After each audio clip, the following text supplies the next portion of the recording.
Adam Bucko with Diane Berke. Hello, everyone. Well, first of all, thank you for your very kind words. It's such a pleasure to be here and to share with all of you. We decided to invite Reverend Diane to be part of this conversation. We've been having these conversations for the last couple of years, and this essay and all the ideas in it were really born out of these kinds of intergenerational, dialogical conversations. Thank you, Adam. We'd like to begin this time with a little Lectio Divina practice. Rory is going to share a passage with us, and we invite you to listen deeply with the ears of the heart.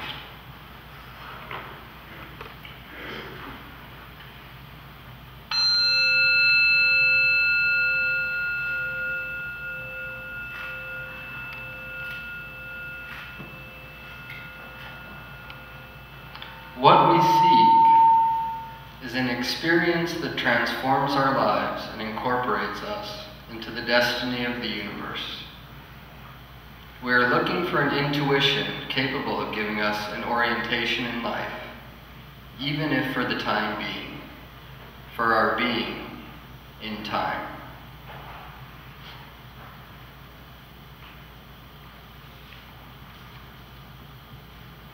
All of us, at some time or another, have felt stirrings of what the monk aspires to, whether religious, atheist, or agnostic. We have all had moments of transcendence, moments of deep passion for justice and truth, outpourings of compassion for others in suffering, or a perfect feeling of love towards our partner or children. These moments are part and parcel of our human experience. They touch a hidden dimension inside of us. The monk is, in some sense, the person who recognizes the legitimacy and the primacy of these moments. She resolves within herself to get to the heart of the matter, as it were, and to explore from whence these moments arise, to peek through the doorway into which they point. This peering eventually moves beyond a mere curiosity and becomes the all-consuming goal of one's life. Many people today, in particular young people, may have had such imminent and yet transcendent experiences, and may be feeling deep within the enchantment of this calling, yet without the desire or need to enter into a monastery or even to follow a particular religious tradition.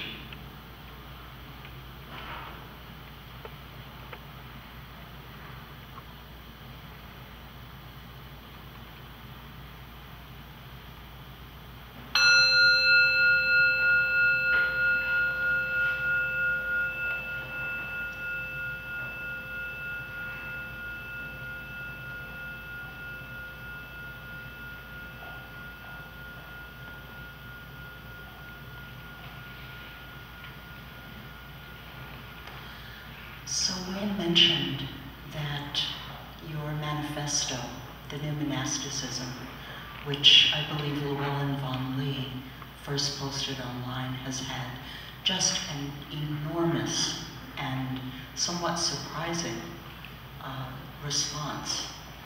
And I'm wondering how the two of you came to, first of all, to come together and collaborate on this manifesto. Well, we first met in 2010 at a gathering of the Contemplative Alliance. And it wasn't until the last day, actually, that we really connected. Just as Adam was leaving, we started having a conversation and agreed for me to give him a ride to the airport. And so on the way to the airport, we began talking, and pretty quickly we realized there was a very similar resonance and understanding emerging in our journeys. So we sat for tacos before he went to the airport, and realized that something special was happening. We both felt, or I should say I felt, that I had not only found someone who could understand how I was expressing my journey and resonated with it, but also in some sense it helped me to recognize the elements of my personal experience that were private and unique to me, and the ones that really had resonance for others, because those were the common elements of our journey and the things we shared in common. So maybe I'll let Adam say a few things. Well, I feel like it was a similar experience for me. We've had similar backgrounds, but in a way our journeys were somewhat different. You were a good friend of Brother Wayne, and also had an India experience. I also knew Brother Wayne, but not so well, and I also had an India experience. For me, I feel like most of my openings on a contemplative path happened through heartbreak. I work with homeless kids, and so witnessing that kind of suffering and also accompanying people as they experience that kind of suffering really, I feel like, allowed me to begin to experience God in my life. And so when Rory and I met, we began talking about these experiences that we have been having. And especially for me, you know, since I was a kid, I had this, what I would call a contemplative vocation. But I was born into a Catholic church, and I didn't fully fit in. And a life in a monastery was not really a life for me, but yet it had that contemplative side that I so deeply longed for.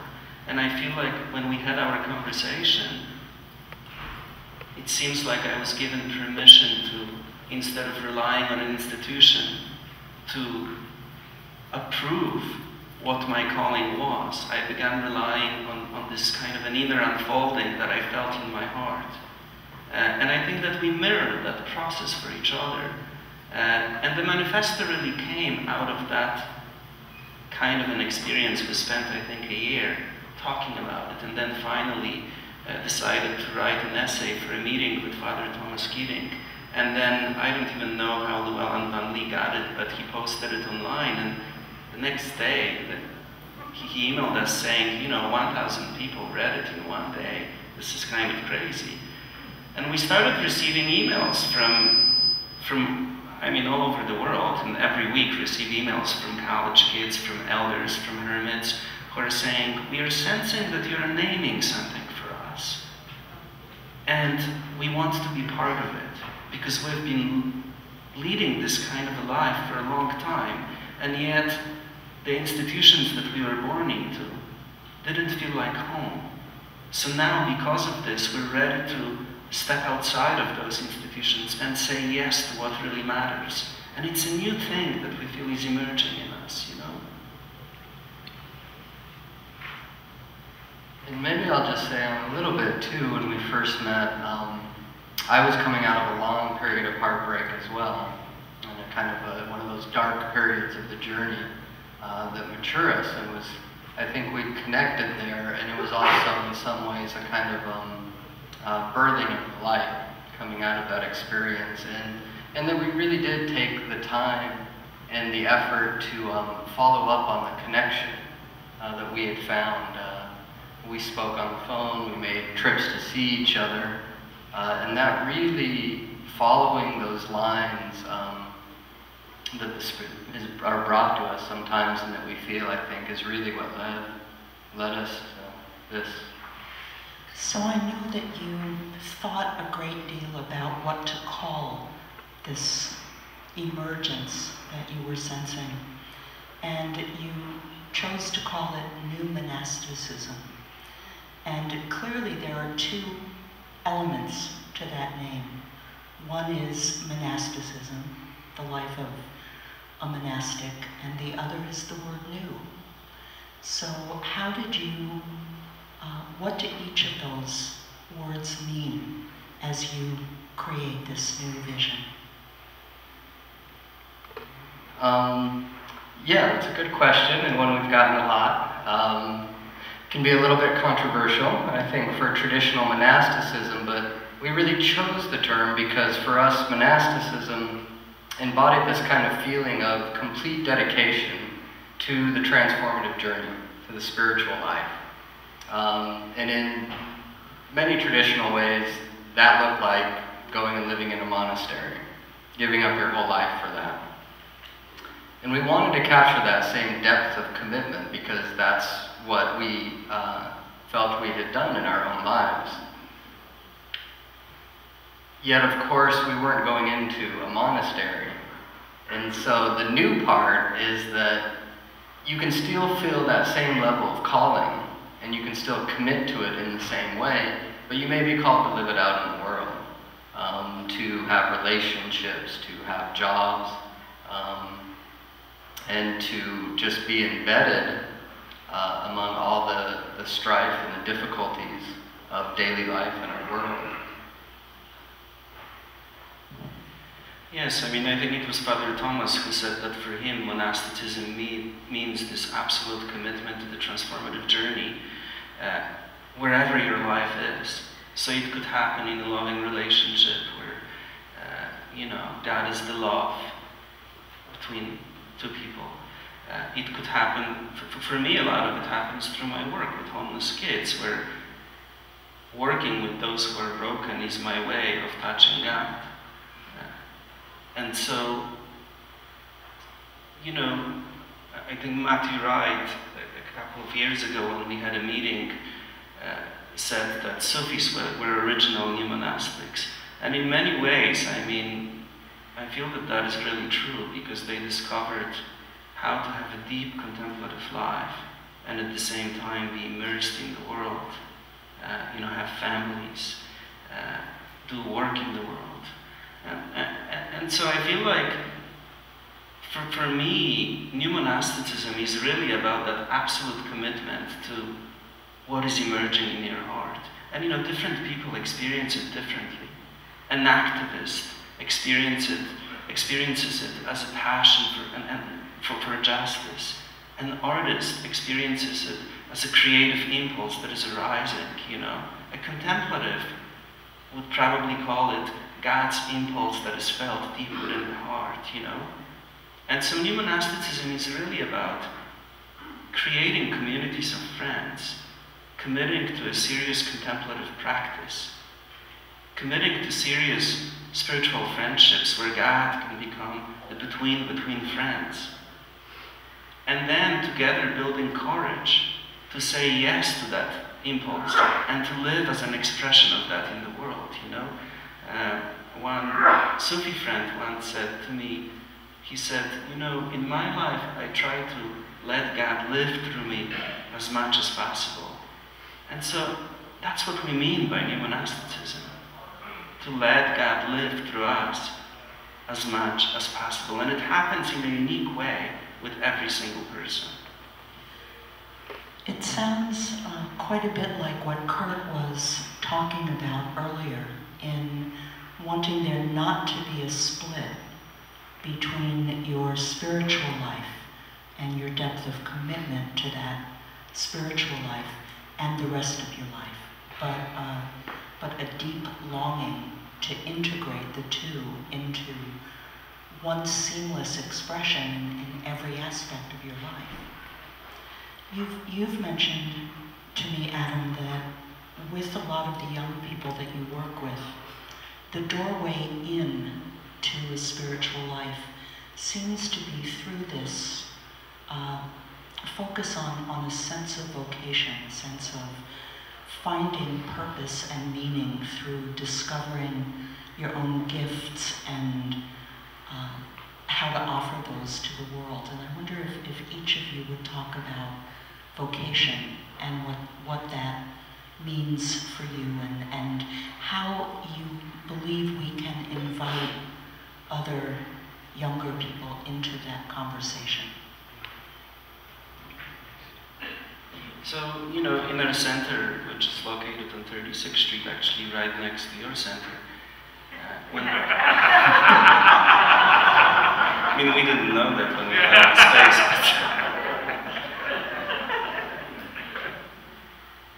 when kids come to us, because 2 years ago we managed to get someone on America's Next Top Model, you know, when kids come to us, they basically say, I came here so you can help me to become famous. And you know, I struggled with that statement quite a bit. I don't know if that's my life's work to do that, you know. But when I started exploring what that statement means, when you get to the bottom of what they're actually saying, I want a life of meaning, purpose, and significance. It's just that the only theology that they have is a reality TV theology. So within that framework, that's how you phrase it, right? And so what we discovered is that all of those kids, you know, they come to us and they're not really interested in spirituality, they're not interested really in anything except for one thing. And that is, what is my life purpose? What is my gift? Is there anything that I can offer to this community, to this world, you know? And as we engage with them in this deep kind of a dialogical process of spiritual direction, what I've discovered is that it's actually quite easy for them to begin to sense that something arising within their heart. But in order for them to feel it, they have to be guided into this kind of a contemplative state of receptivity, listening, and curious not knowing, you know. And once they're there, they feel it, and you can see it on their faces. And then if you can name it for them, it's like, wow, the whole life changes. And then, you know, when you introduce contemplative practices, you introduce those contemplative practices so they can go deeper into the experience that they just had. You're not talking about some kind of an abstract God or a dude with a white beard, you know? You're talking about an experience that they just had. So it sounds like they are open to practice because it's in the service of living a life of meaning. Right. It's in service of something, of the most extraordinary and meaningful thing that they've ever experienced, because that's what that experience is like, you know? And I mean, I'm sure all of you can attest to that.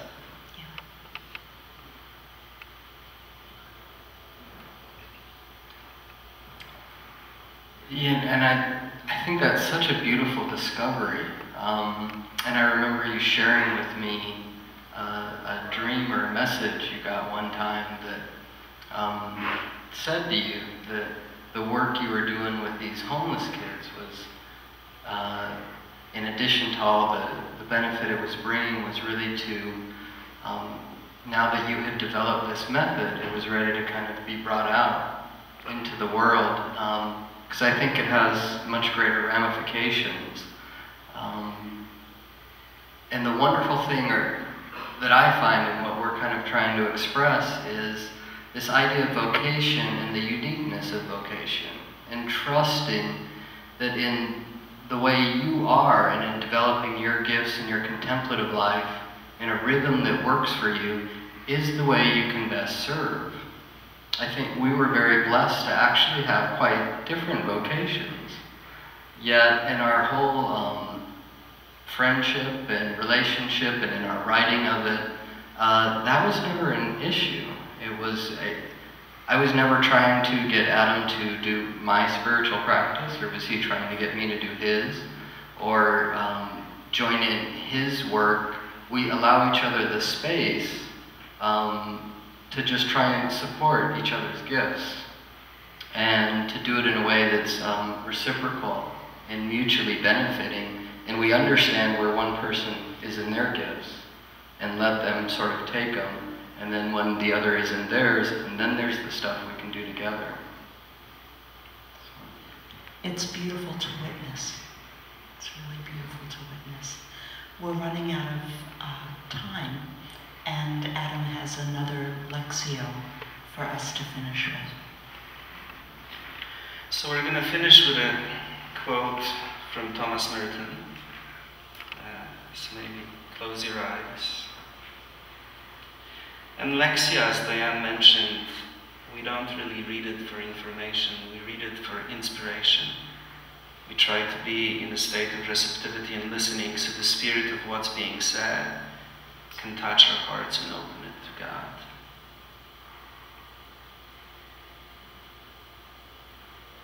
Contemplation is life itself, fully awake, fully active, and fully aware that it is alive. Contemplation is also the call, the response to a call from Him who has no voice, and yet who speaks in everything that is, and who most of all speaks in the depths of our own being, for we ourselves are words of His. But we are words that are meant to respond to Him, to answer to Him, to echo Him, and even in some way to contain Him and signify Him. Contemplation and contemplative life is this echo.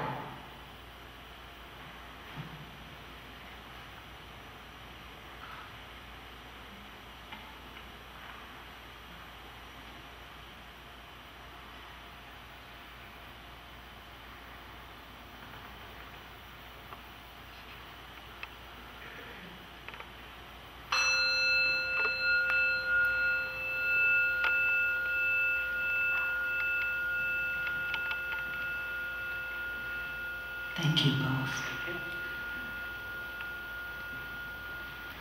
Thank you, Rory and Adam. We'll just take one or two questions if anyone has any questions. How do we access the essay?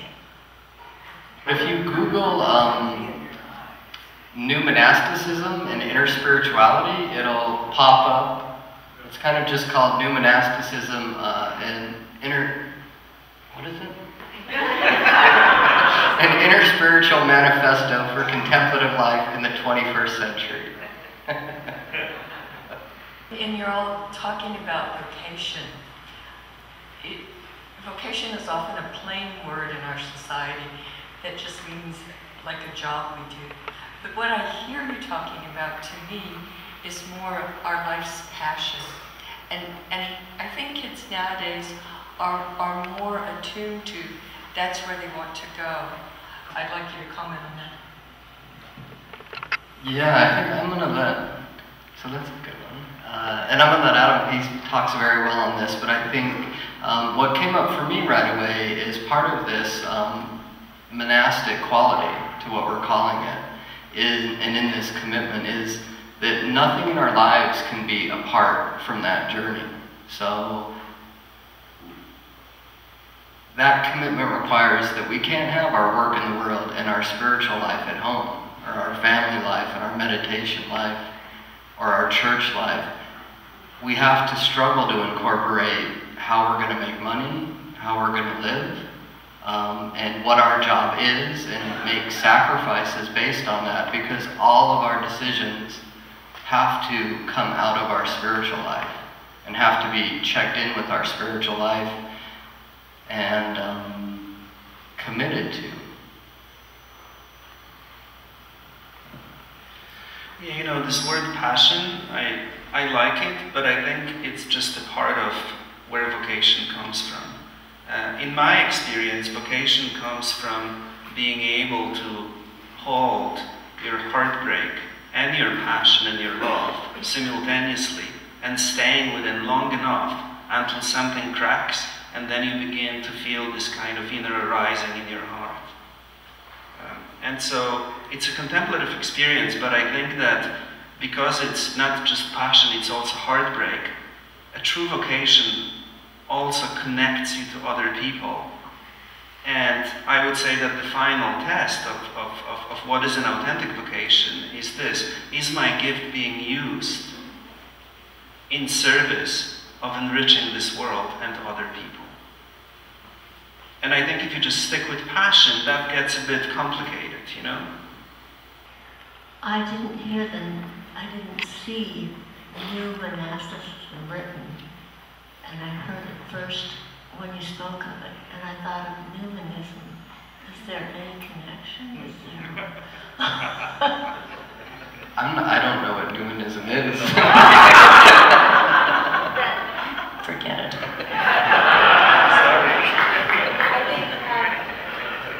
One more short question. I just would like to hear more about this method that you have discovered and to learn it and find out what it is. So would you be willing to kind of go through the steps of this method, Adam? For helping people?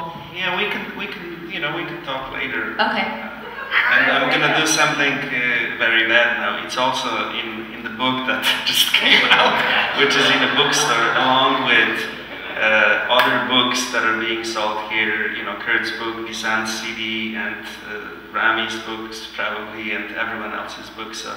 Good job. And we're gonna have a breakout. Thank you.